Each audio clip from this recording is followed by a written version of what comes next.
O sol da manhã entrava pelas frestas da janela, iluminando o pequeno quarto onde Linneu ainda dormia profundamente, enquanto Nenê, com o coração acelerado, preparava-se para mais um dia de rotina.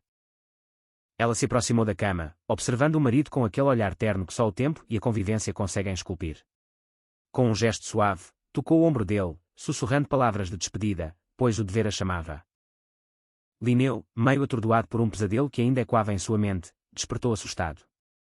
O sonho era confuso, uma mistura de lembranças e receios, onde a ideia de Nenê partir para o trabalho se transformava em um vazio profundo. Ele a puxou para perto, buscando o conforto do abraço dela, como se precisasse ancorar sua realidade na presença da esposa. Ali, naquele instante, o medo de perder o que era essencial se desfez com o calor daquele momento compartilhado.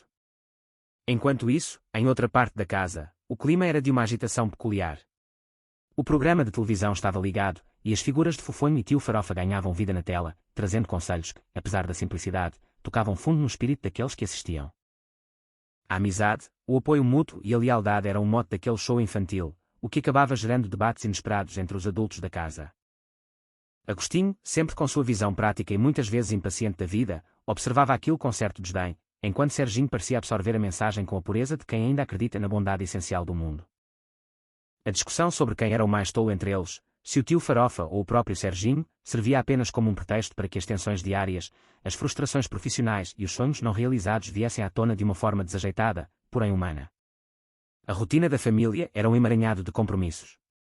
O pajé estava em viagem, um congresso importante na Bahia, deixando um vácuo de autoridade espiritual que Agostinho, com seu jeito peculiar, tentava preencher com sua própria e duvidosa filosofia de vida. Ele insistia na ideia de que sua carreira como motorista de táxi era o centro do universo, mas, na verdade, era apenas um reflexo de um homem tentando se encontrar em meio a exigências que ele mesmo impunha sobre seus ombros. A chegada da van, o burburinho de vizinhos e a eterna busca por um lugar ao sol faziam com que cada dia fosse uma pequena batalha.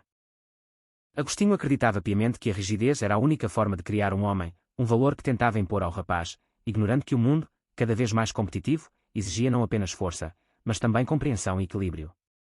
No ambiente da repartição, a tensão entre o profissional e o pessoal era constante. Quando Ludinha surgiu com seu currículo impecável, o ar mudou. Mendonça, em sua ânsia por se aproximar, não percebia o quanto sua postura beirava o desconforto, enquanto Linneu mantinha a integridade de um profissional que tentava, acima de tudo, manter o foco na correção. Ludinha, por sua vez, carregava consigo o peso das histórias passadas, daqueles bailes do Paivense onde o tempo parecia ter parado. A presença dela no trabalho não era apenas técnica, era um convite para que Linneu e todos ao redor confrontassem o que deixaram para trás. O jantar, que deveria ser um simples evento corporativo, tornou-se o palco onde as máscaras começaram a cair, revelando que todos ali, por trás de suas funções, eram apenas pessoas tentando lidar com o peso do que nunca foi dito. A noite caiu sobre o bairro, trazendo consigo uma atmosfera de reflexão.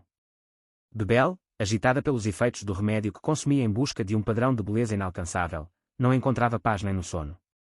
A casa, antes um refúgio, parecia pequena para tantos conflitos acumulados. O boneco fofonho, antes uma diversão, tornava-se o espelho das angústias de Agostinho, que projetava no brinquedo suas frustrações e desejos de ser ouvido. No final das contas, o que todos buscavam era a mesma coisa, um pouco de paz, a segurança de serem compreendidos e a certeza de que, apesar de todos os erros e tropeços, o afeto ainda era a força motriz que mantinha aquela família unida.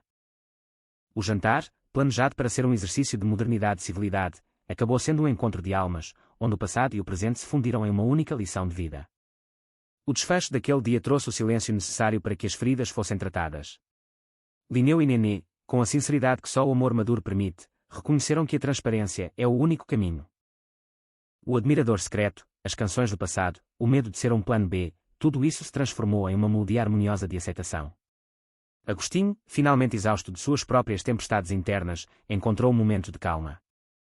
A vida, com toda a sua complexidade, continuava a girar, mas, naquele momento, cada um deles pôde respirar, sentindo que o verdadeiro tesouro não era a conquista externa, mas a capacidade de olhar para o lado e ver, em cada defeito do outro, uma parte de si mesmo que também precisava de carinho.